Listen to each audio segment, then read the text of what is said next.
Itinanggi ng ilang senador na pumirma sa BICAM report ng 2025 national budget na may mga nakita silang blanco sa pinirmahan nilang dokumento.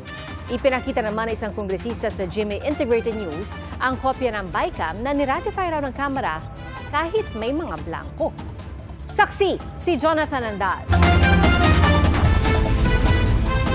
Nakakuha ang GMA Integrated News ng kopya ng BICAM report ng 2025 national budget mula kay Congressman Raul Manuel ng Kabataan Party List. Aniya, tugma raw ito sa mga blankong ipinunto sa inilabas na dokumento ni na Congressman Isidro Ungab at dating Pangulong Rodrigo Duterte. Sabi ni Manuel, ang BICAM report na ito na may mga blanko ang siya ring niratipikahan ng Kongreso.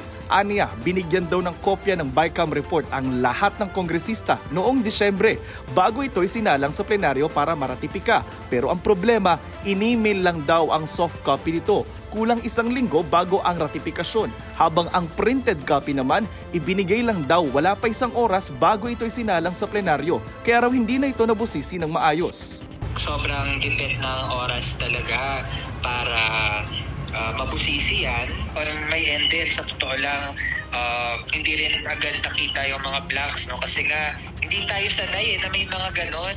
Ngayon ko lang na-encounter na nag-ratify ng budget, meron pala mga blanks. Sa pagsusuri ng GMA Integrated News, ang pahinang ito halimbawa ng dokumentong hawak ni Ungab, pareho ang mga blanko sa dokumentong hawak ni Manuel. Pero kapuna-puna na mas marami ang mga nakapirma sa dokumentong mula kay Manuel at iba ang pwesto ng ilan sa mga ito. Sinusubukan ng GMA Integrated News na makakuha ng opisyal na kopya ng BICAM report mula sa Kamara.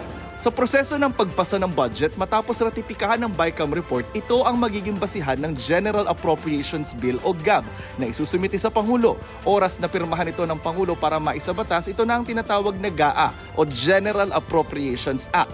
Ang tanong ni Manuel, kasama sa BICAM report na niratify ng Kamara ay yung mga blanks after ratification, saka bago pirmahan, sino yung nag-fill in the blanks. So dapat may sumagot dyan. At ang pwede lang makasagot ang mga bahagi ng BICAM tsaka yung Pangulo. pati mismong kapatid ng Pangulo na si Senadora Amy Marcos sinabi noong Disyembre na hindi siya pumirma sa BICAM report dahil blankong papel daw ito. Sinisiguro ko sa taong bayan na hindi ako kailanman pumirma ng anumang papel hinggil sa budget ng 2025 o sa BICAM report na yan na nagsusulong na magbawas ng pera sa mga lehitimong proyekto. Paano ko naman pipirmahan ang blankong papel? Sinubukan ng media na kunan ng bagong komento kanina si Senator Amy pero tumakbo ito. Sabi naman ni Senador Win Gatchalian at Joel Villanueva na miyembro ng BICAM at pumirma sa BICAM report. Sa akin and my team, wala kami nakitang blanco. Kasi dapat balanse, yun ang tinitignan namin parati. So, I have a whole team na tinitignan yung budget bago ko pinipirmahan. Wala akong nakita na blanco. Wala akong nakitang blanco whatsoever. But hindi ko rin sinasarado yung mga rumors na naririnig natin na may mga ilan na wala pang item. Ayaw naman magkomento ni Senate President Cheese Escudero at Senate Finance Committee Chair Grace Poe. Sa Kamara naman, wala pa rin komento sina Speaker Martin Romualdez at dating House Appropriations Committee Chair Zaldico.